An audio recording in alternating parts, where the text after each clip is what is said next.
America కాంగ్రెస్లో ఒక సంచలన నిర్ణయం చర్చలో ఉంది. భారత్పై 500% టారిఫ్లు విధించే బిల్లు. ఇది నిజమా? ఏమిటి అసలు విషయం? 2 నిమిషాల్లో క్లియర్గా చెప్తాను. యుఎస్ కాంగ్రెస్లో శాంక్షనింగ్ రష్యా యాక్ట్ 2025 అనే బిల్లు చర్చలో ఉంది. ఈ బిల్లు ప్రకారం రష్యా నుంచి చమురు, గ్యాస్ కొనుగోలు చేసే దేశాలపై 500% వరకు టారిఫ్లు విధించే అధికారం యుఎస్ ప్రెసిడెంట్కు ఇవ్వాలని ప్రతిపాదించారు. భారత్ రష్యా నుంచి చమురు కొనుగోలు చేస్తోంది. అందుకే భారత్ పేరు కూడా ఈ బిల్లులో చర్చకు వచ్చింది. ఇది ఇప్పటివరకు చట్టంగా మారలేదు. యుఎస్ భారత్పై 500% టారిఫ్లు వేస్తే ఏమవుతుంది తెలుసా? భారత్ నుంచి వెళ్లే వస్తువు ధర అమెరికాలో 5 రెట్లు పెరగడం. దీంతో భారత్ ఎగుమతులు తగ్గుతాయి. కంపెనీలకు నష్టం, ఉద్యోగాలపై ప్రభావం పడుతుంది. కానీ భారత్ కొత్త దేశాలతో ట్రేడ్ పెంచుతుంది.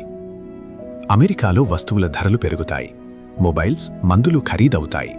చివరకు యుఎస్ ప్రజలకే భారము. గమనించండి, ఇప్పటికీ 500% టారిఫ్లు అమల్లో లేవు. ఇది ఒక ప్రతిపాదనపై చర్చ మాత్రమే.